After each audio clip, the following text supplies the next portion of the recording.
Everyone, आज आपण या छोट्याशा चॅनलवर छोट्याशा व्हिडिओमध्ये चर्चा करणार आहोत की महाराष्ट्र स्टेटमध्ये जेवढे काय आपले 23 प्रायव्हेट किंवा सेमी गव्हर्नमेंट मेडिकल कॉलेज आहेत ना, तर त्यापैकी सर्वात कमी रँक अलॉटमेंट होणारे 5 मेडिकल कॉलेज आणि त्यांचे नाव मी तुमच्याबरोबर शेअर करणार आहे। पण त्या अगोदर आपल्याला एक गोष्ट लक्षात घेणं आहे की हे जे 5 मेडिकल कॉलेज आहेत तर ते नेमकं सर्वात कमी रँक व दरवर्षी का बरं अलॉटमेंट होत असतील, या कॉलेजमध्ये नेमका प्रॉब्लेम काय आहे, कॉलेज एज्युकेशनसाठी चांगलं आहे का नाही, तर त्याची आपण थोडक्यात चर्चा करूया। आणि त्यानंतर मी तुम्हाला शेअर करेल की राज्यामध्ये सर्वात कमी रँक अलॉटमेंट होणारे 5 मेडिकल कॉलेज।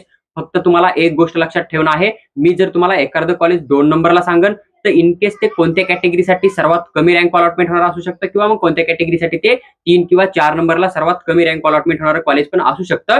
तर कॅटेगरीनुसार जे आहे ते कॉलेज हे तुम्हाला व्हॅरी पण करताना दिसून येईल। मी जनरल कॅटेगरी आणि बाकीच्या कॅटेगरीचा एक्सपेक्टेड जो ऑल इंडिया रँक आहे ना, त्यानुसार मी ह्या कॉलेजची रँकिंग दिली आहे आणि त्यानुसार मी तुमच्याबरोबर शेअर करत आहे की सर्वात कमी रँक अलॉटमेंट होणारे 5 जे आहेत ते प्रायव्हेट किंवा सेमी गव्हर्नमेंट मेडिकल कॉलेज। पहा, हे जे 5 कॉलेज आहेत ना, तर या कॉलेजची जी काय हॉस्टेल किंवा मेसची फीस आहे ना, तर ही थोडी जास्त महाग आहे आणि तो हॉस्टेल मेस कंपल्सरी आहे। त्यामुळे कोणता पण मुलगा काय करतो किंवा मुलगी हे कॉलेज जे आहे ते चॉईस फिलिंग मध्ये सगळ्यात शेवटी ठेवलं जातं आणि त्याच्यामुळे त्यांचा कट ऑफ जो आहे तो सगळ्यात कमी येतो। किंवा जसं की एक कॉलेज आहे पीएमसी परभणीचं, तर ते काय करत होतं, स्टार्टिंगला पूर्ण फीस भरून घेत होतं आणि नंतर मग जे आहे ते कॅटेगरीनुसार स्कॉलरशिप महाडीबीटीतून घ्या असं बोलत होतं। तर ह्या 1-2 गोष्टी आहेत, त्यामुळे हे कॉलेज जे आहे ते सर्वात कमी रँक अलॉटमेंट होताना तुम्हाला बघायला भेटतात। बाकी लास्ट इयरला एक छत्रपती संभाजीनगरचं सेमी गव्हर्नमेंट कॉलेज आलं, त्या कॉलेजचा कट ऑफ पण या कॉलेजच्या वरी गेलता। त्याचं मेन रिझन असं होतं की ते कॉलेज प्रॉपर सिटीमध्ये होतं आणि तिथलं हॉस्टेल मेसचं डिपॉझिट वगैरे एवढं काही महाग नव्हतं, त्याच्यामुळे त्या कॉलेजचा कट ऑफ कमी गेलता। तर प्रायव्हेट किंवा मग सेमी गव्हर्नमेंट कॉलेजमध्ये जरी मुलींना पूर्णच्या पूर्ण फीस माफी असली तरी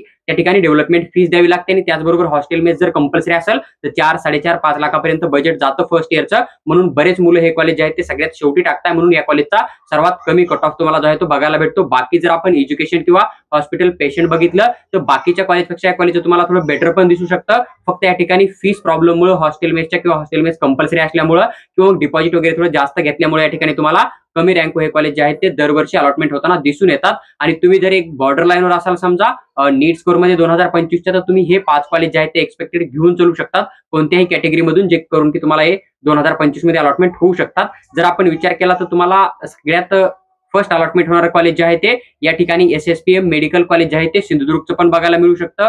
त्याचबरोबर जर आपण सेकंड नंबरचा विचार केला तर डीएनवाय तासगावकरचं पण मेडिकल कॉलेज बघायला भेटू शकतं। जर आपण थर्ड नंबरला विचार केला तर पीआयएमएस इस्लामपूर सांगलीचं पण तुम्हाला एमबीबीएसचं कॉलेज बघायला भेटेल। जर आपण 4 नंबरच्या कॉलेजचा विचार केला तर पीएमसी परभणी हे पण तुम्हाला एक कमी कट ऑफचं कॉलेज बघायला भेटतं। त्याच्यानंतर जर आपण अजून थोडा कमी कट ऑफच्या कॉलेजचा विचार केला 5 नंबरच्या, तर doctor Rajendra Gode medical college आहे ना अमरावतीचं, याचा पण तुम्हाला जो आहे तो थोडा कमी कट ऑफ बघायला दिसून येईल राज्यामधून कॅटेगरीनुसार समजा। आणि एक गोष्ट लक्षात ठेवा, जे 6व्या नंबरचं मेडिकल कॉलेज जे मी तुमच्याबरोबर एक्स्ट्रा शेअर करत आहे ना, ते तुमचं जे आहे ते एक आपलं वेदांता मेडिकल कॉलेज आहे पालघरचं। हे कॉलेज सर्वात कमी रँक तुम्हाला अलॉटमेंट होऊ शकतं। फक्त एक गोष्ट लक्षात ठेवा, ह्या कॉलेजमध्ये कुठल्याही कॅटेगरीच्या विद्यार्थ्याला कुठल्याही प्रकारे कॅटेगरीचा बेनिफिट दिला जात नाही। तर इथे जेवढी फीस जनरल कॅटेगरीची असेल फर्स्ट इयर ते लास्ट इयर तेवढी फीस तुम्हाला कंटिन्यू पेमेंट करावी लागते आणि हॉस्टेलचा मेसचा जो खर्च असेल तो अलग राहतो। हे कॉलेज कुणालाही कुठल्याही प्रकारची स्कॉलरशिप देत नाहीये, त्यामुळे चॉईस फिलिंग मध्ये तुम्ही या कॉलेजला एकदम इग्नोर करू शकता, कारण तुम्हाला इथं कुठल्याही प्रकारे फीसचा बेनिफिट जो आहे तो मिळणार नाहीये। बाकी जर तुम्ही बाहेर राज्यामध्ये जाऊन जनरल कोट्यामधून 16-17 लाखावर एखादं कॉलेज बुक करून ऍडमिशन करायचा विचार करत आहात, तर त्या कंडिशन मध्ये तुम्ही इकडे 2-3 लाख रुपये एक्स्ट्रा लावून हे कॉलेज जे आहे ते 100% बुक करू शकता। तर पहा, सर्वात कमी रँक अलॉटमेंट होणारे 5 private semi government MBBS college, त्यांची नावं मी तुमच्याबरोबर शेअर केली आहेत। तर हे कॉलेज तुम्हाला काहीही झालं तरी चॉईस फिलिंग मध्ये मिस करायची नाही। मग एखादा विद्यार्थी ज्याला असं वाटतं की मला यावर्षी जे आहे ते एमबीबीएस सेमी गव्हर्नमेंट मिळणारच नाहीये, 2-3 हजारांना किंवा 5 ते 10 हजारांना ऑल इंडिया रँक जरी तुमचा एक्सपेक्टेड कट ऑफ नुसार कमी असेल ना, तरी तुम्ही हे 5 कॉलेज मिनिमम चॉईस फिलिंग मध्ये टाका। बाकीचं नाही टाकलं तरी काही प्रॉब्लेम नाही येणार, पण हे कॉलेज जे आहे ते तुम्हाला चॉईस फिलिंग मध्ये खात्रीशीर टाकणं आहे, जेणेकरून की तुमचं कुठल्याही प्रकारे जे आहे ते नुकसान होणार नाही।